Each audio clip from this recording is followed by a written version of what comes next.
Welcome to the Daily Current Affairs by CivicCentre IAS, where we try to discuss the top 10 important topics for the UPSC CSE Prelims for the day from the Hindu, the Indian Express and the PIB. Displayed are the list of topics which we have chosen for today's discussion. The first article of the day says that the retirement fund body EPFO has registered 13.41 lakh net new members addition in October 2024 according to a latest payroll data. In this context, we'll talk about the Employees Provident Fund Organization, in short called the EPFO. See, it is a statutory body that came into existence under the Employees Provident Fund and Miscellaneous Provisions Act of 1952. Know that it is also the nodal agency for implementing the bilateral social security agreements with other countries. Furthermore, it is one of the largest social security organizations in India, both in terms of beneficiary use and the quantum of financial transactions undertaken. Significantly, it is under the administrative control of the Ministry of Labour and Employment under the Government of India. The second article of the day says that India's journey toward a malaria-free future is a story of remarkable transformation and progress.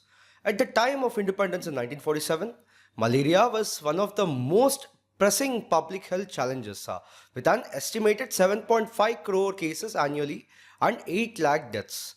In this context, first we'll talk about malaria and then we'll look at the highlights with respect to the improvement or progress. See, malaria is a life-threatening disease caused by a parasite transmitted to humans through the bites of infected female Anopheles mosquito.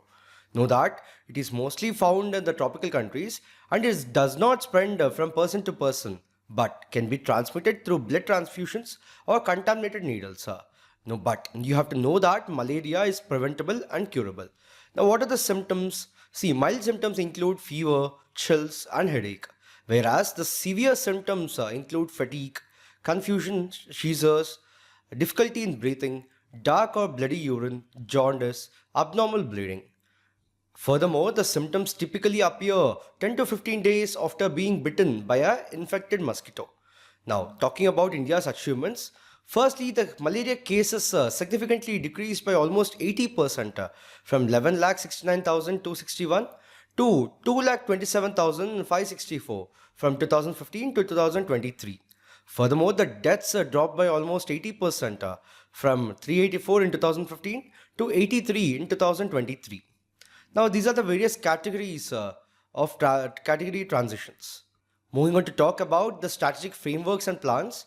Firstly, there was National Framework for Malaria Elimination, which is from 2016 to 2030, where the goal is to achieve zero indigenous malaria cases by 2027 and complete elimination by 2030.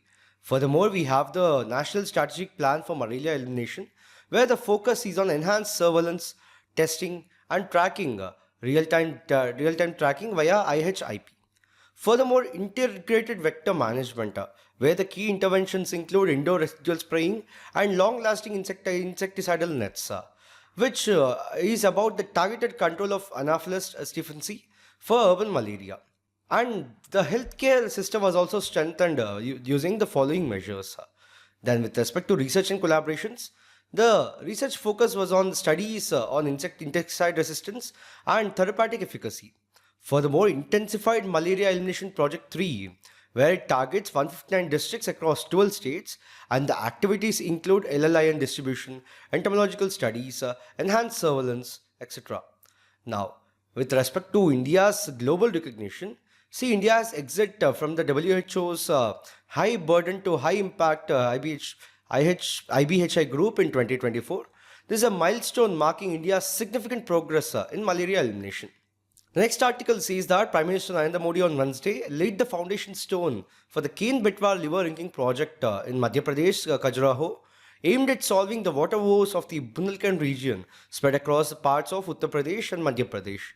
In this context, we will talk about the Ken-Betwa project, river link project. See, the Ken-Betwa link project aims to transfer water from the Ken river to the Betwa river. Both tributaries are of the Yamuna. Know that the project includes the construction of a 221-kilometer canal, including a 2-kilometer tunnel. Furthermore, it is part of the National Perspective Plan for the river linking and is the first of its kind under this initiative. Now, what is the background for it and how was it developed? See, in 2005, a tripartite agreement to prepare the detailed project report was signed. Then in 2008, it was declared a national project by the central government and it is the first project under the National Perspective Plan for the interlinking of rivers. Then in 2018, comprehensive DPR finalization was done, including the phases and additional areas requested by the Madhya Pradesh. Know that with respect to implementation, a special purpose vehicle called the Ken-Betwa Link Project Authority will be set up to implement the project. Significantly, the National Interlinking of Rivers Authority has the power to set up the SPV for the individual link projects. Now, this Ken-Betwa River Link project has two components or the two phases we can say. The first phase will involve building the Daudan Dam complex and its subsidiary units such as the low-level tunnel, high-level tunnel, Ken-Betwa Link Canal and powerhouses. Whereas the second phase will involve three components which are the Lower Aurora Dam, Bina Complex Project and Kota Barrage. If you have to read about the Ken-Betwa rivers, you can have a look here. The fourth article of the day says that 4 years after the Union government launched the Svamitva Scheme to digitalize the property records in rural areas, Prime Minister Modi will distribute 58 lakh property cards, providing a record of rights to the owners in over 50,000 villages across 12 states on Friday at a virtual event, according to the officials of the Ministry of Panchayat Raj. In this context, we will talk about the Svamitva Scheme. See, the Svamitva, which stands for the Survey of Villages and Mapping with Improvised Technology in Village Areas, was launched on National Panchayat Raj Day on 24th April 2021. Know that it is a central sector scheme. Furthermore, it was launched after the successful completion of the pilot phase of the scheme in 2020 and 21 in 9 states. Now, why is it significant? See, it seeks to give ownership to the property in rural inhabited areas by mapping land parcels using drone technology, providing a record of rights to village household owners with the issuance of legal ownership cards to the property owners. Know that it is implemented with the collaborative efforts of the Ministry of Panchayat Raj, State Revenue Departments, State Panchayat Raj Department and the Survey of India. Now, what are the objectives of the mission? See, firstly, creation of accurate land records for rural planning and reduce property related disputes. Secondly, to bring financial stability to the citizens in the rural India by enabling them to use their property as a financial asset for taking loans and other financial benefits. Thirdly, determination of property tax, which would accrue the GPs directly into the states where it is devolved or else add to the state exchequer. Then the creation of survey infrastructure and GIS maps that can be leveraged by any department for their use. Lastly, to support in preparation of better quality Gram Panchayat development plan by making use of GIS maps. Next article says that the soon to be enacted twin bills, the Coastal Shipping Bill and the Merchant Shipping Bill, will provide a huge impetus to the coastal shipping, besides enhancing Indian ship ownership and promoting ease of doing business in the country, says the Union Minister for Shipping and Ports. So in this context, we will talk about India's maritime sector developments. See, the Maritime Vision 2047, the objective of it is to transform India into a global leader in maritime activities by 2047. Now, what are the targets under it? Firstly, to improve the logistics and infrastructure to meet the global standards. Secondly, to increase the cargo handling capacity from 1600 million tons to 10,000 million metric tons. Furthermore, to develop world-class ecosystems for shipbuilding, ship repair, ship recycling, green shipping, and port modernization. Then, to promote various cruise types, which are the ocean, coastal, river, and inland waterways. Now, what are the achievements under it? Firstly, improved World Bank Logistics Performance Index rank from 54th in 2014 to 38th in 2023. Then we saw reduced container dwell time to approximately 3 days and turnaround time for ships to around 0.9 days. Then if you have to look at the tourism initiatives, firstly, cruise tourism was done where 6 international cruise terminals were developed with airport level facilities. Then cruise liners like the Cordelia and Costa Serena now dock in India. Furthermore, the incentives were provided for such as the tax exceptions provided to promote cruise tourism. Then the National Heritage Complex, Maritime Heritage Complex were built in Lothal to become the world's largest maritime museum. Then these are with respect to the legislative reforms. And if you have to talk about the upcoming bills, firstly, the Coastal Shipping Bill aims to do integration of coastal and inland waterways for the enhanced security and reduction of the marine pollution. Furthermore, it looks at the promotion of Indian ship ownership and shipbuilding. Whereas with respect to merchant shipping bill, the focus is on ease of doing business in shipping and also to look after the welfare and training for the seafarers. And lastly, regulations for the quality ship recycling.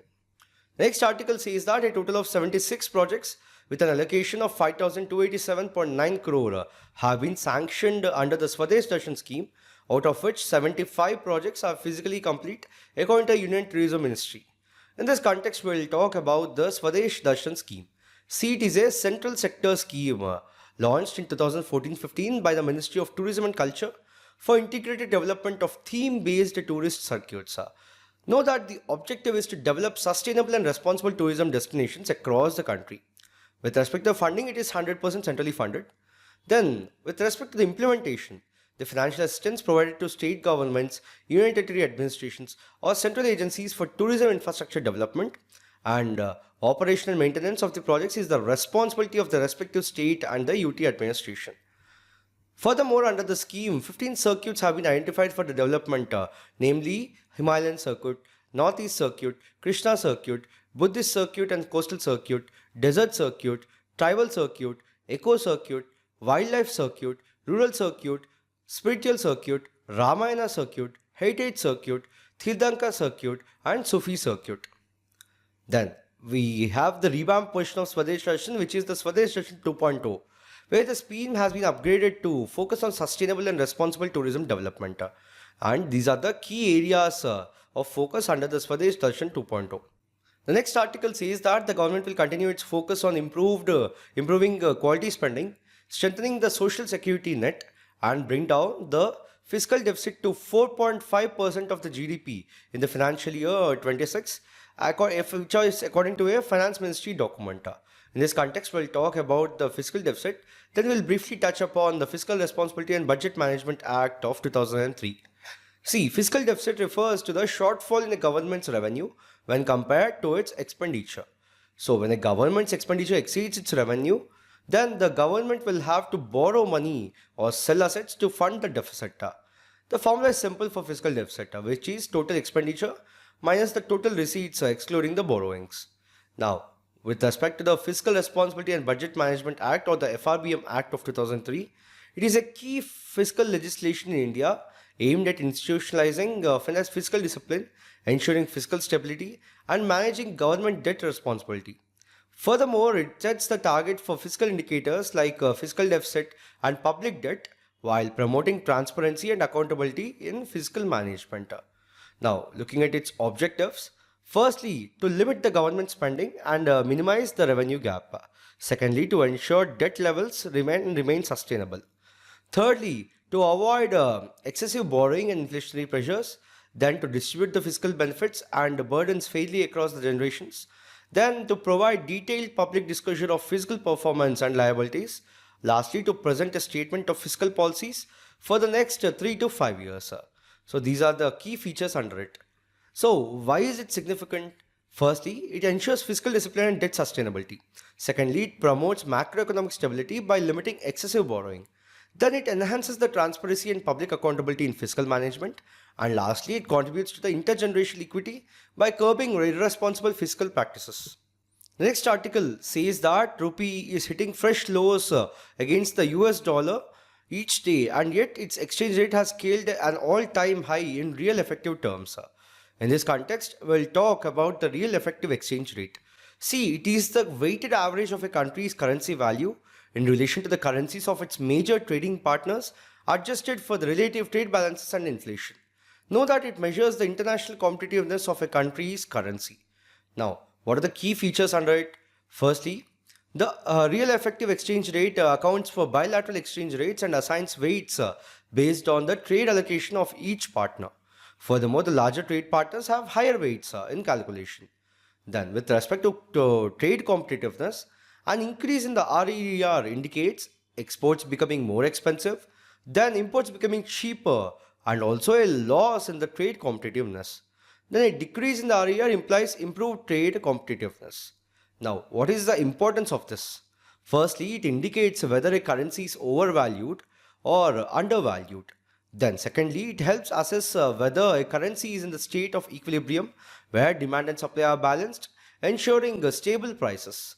Then it assists in analyzing the factors like the competition, inflation, and technological changes on a country's trade. Then the governments and the central banks use this REER to guide exchange rate policies and maintain competitiveness in the global trade.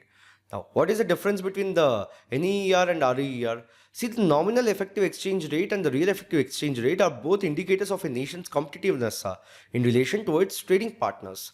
But NER is the average rate at which one's nation's currency is valued in comparison with a basket of other currencies, weighted for the percentage of the trade with each currency represents to the nation. Also, the NER can be adjusted to compensate for the inflation rate in the home country. That adjusted number is the REER. The last article of the day says that India's statistical system is getting a grappling with a unique issue, which is how to include the food items under the public distribution system and free social transfers in the proposed new consumer price index, which forms the basis for the calculation of retail inflation rate in the country. In this context, we'll talk about the CPI. See, generally CPI is used as a macroeconomic indicator of inflation as a tool by the central bank and the government for inflation targeting and for inspecting price stability and as deflator in the national accounts.